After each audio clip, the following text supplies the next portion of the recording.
1,000 years ago, in what is now Central Africa, a woman sat down with a piece of baboon bone and a sharp rock.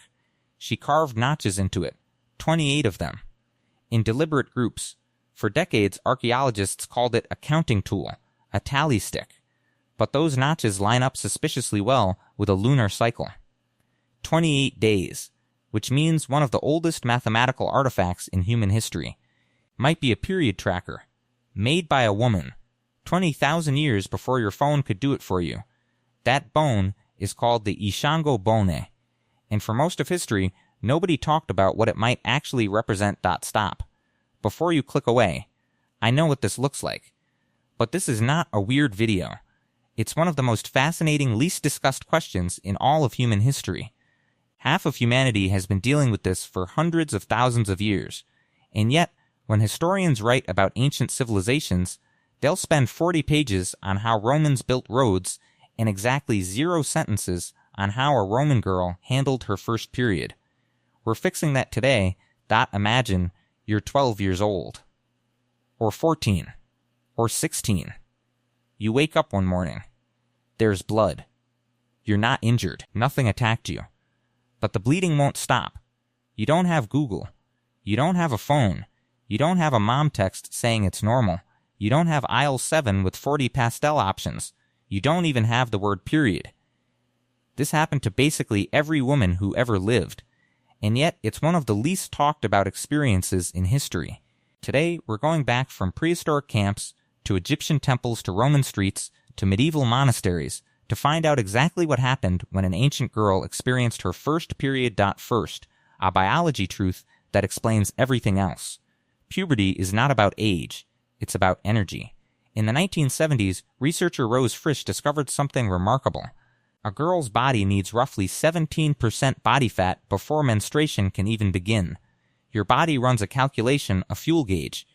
Do I have enough energy, enough resources to potentially support reproduction? If the answer is no, puberty waits. Your body is running a 3-million-year-old program, and it checks the tank before it starts the engine. Now, here's where it gets wild. Anthropologist Nancy Howell studied hunter-gatherer groups like the Kalahari.Kung, people still living a traditional lifestyle. She found menarche, the first period, happening around 16 years old, not 12.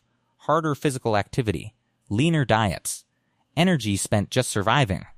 All of it pushed that threshold back by years. Which means prehistoric girls likely experienced their first period much later than modern girls.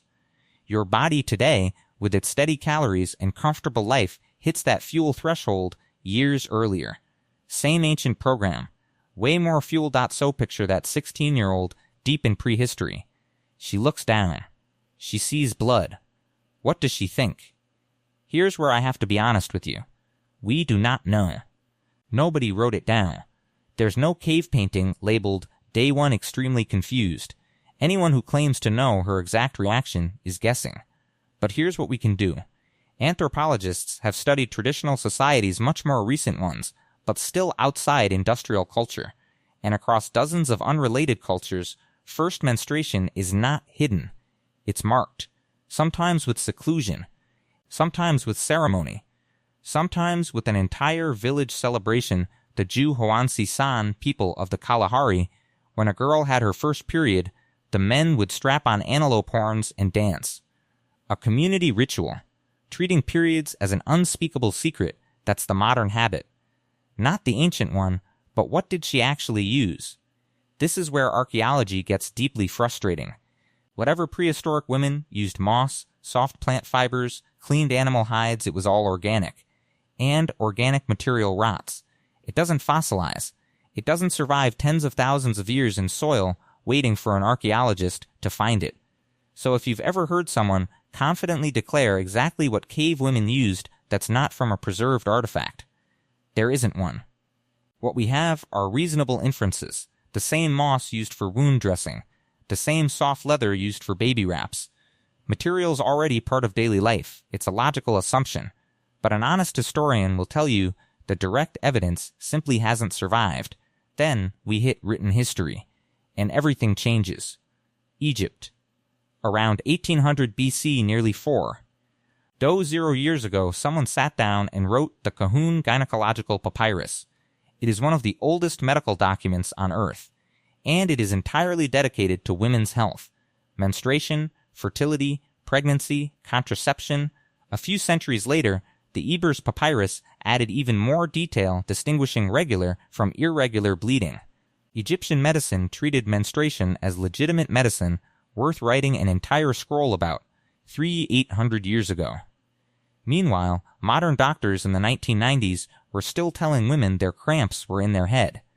3,800 years of waiting for someone to catch up to the Egyptians.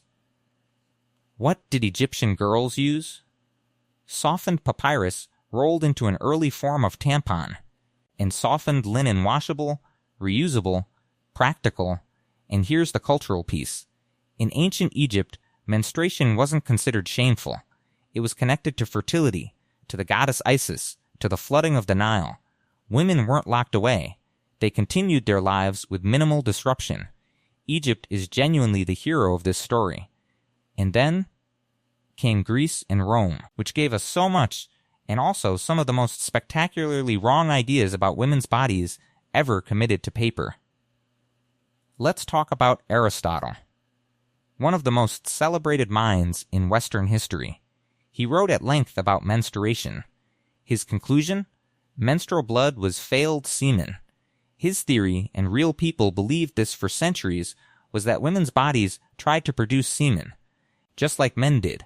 But because women were inherently colder and weaker, the process failed, and the result was menstrual blood.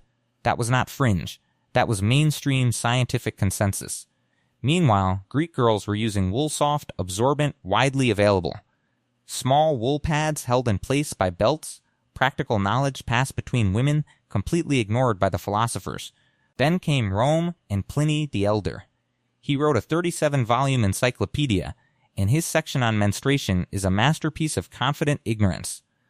According to Pliny, a menstruating woman could sour wine just by walking past it, kill crops, blunt swords, drive dogs mad, make bees abandon their hives, tarnish mirrors, and I am not making this up, repel tornadoes.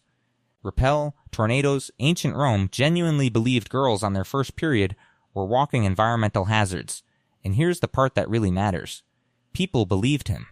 Those superstitions traveled across Europe for over 1,000 years. In fact, a 71-year-old woman commented on a video just like this one. She said that in the 1960s on a farm in America. Her own mother yelled at her to stay out of the vegetable garden while menstruating, or she would kill the cucumbers. Pliny's nonsense survived into living memory that across the ancient world, menstruation triggered ritual restrictions. In Jewish law, Leviticus, a menstruating woman was considered niddah, ritually impure.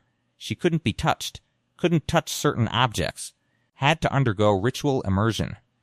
In Hindu texts, the laws of Manu warned that a man who approached a menstruating woman would lose his wisdom, energy, strength, and eyesight. In Zoroastrian traditions, menstruating women were kept in isolation, denied contact with fire, water, and the earth itself, the sacred elements. In many indigenous cultures across the Americas, Africa, and Asia, girls having their first period would go to dedicated moon lodges or separate huts. The framing varied. In some traditions, this was about danger and impurity. In others, and this genuinely surprised me, it was about the girl's heightened spiritual power. The moon lodge wasn't always a punishment. In some cultures, it was closer to a monthly retreat. Women would return from it with renewed status.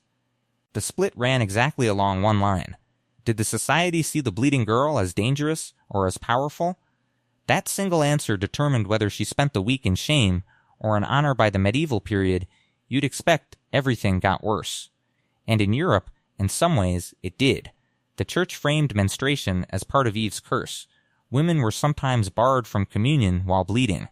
Stigma, shame, silence, but two bright spots cut through that darkness, and they'll surprise you. First, the Islamic Golden Age. Physicians like al-Zarawi and Ibn Sina Avicenna wrote detailed, respectful gynecological texts. They treated menstruation as a normal physiological process requiring medical attention, not moral judgment. While Europe was punishing women for bleeding, Islamic medicine was treating them with clinical respect.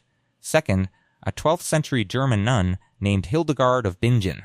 She wrote 2 major medical texts where she described menstruation with empathy and precision. She wrote about cramps, about cycle irregularities, about emotional shifts with compassion. In 1150, inside a monastery, Hildegard was doing what mainstream Western medicine wouldn't catch up to for another 800 years. Then, somehow, things got worse. The Victorian era arrived and weaponized the shame.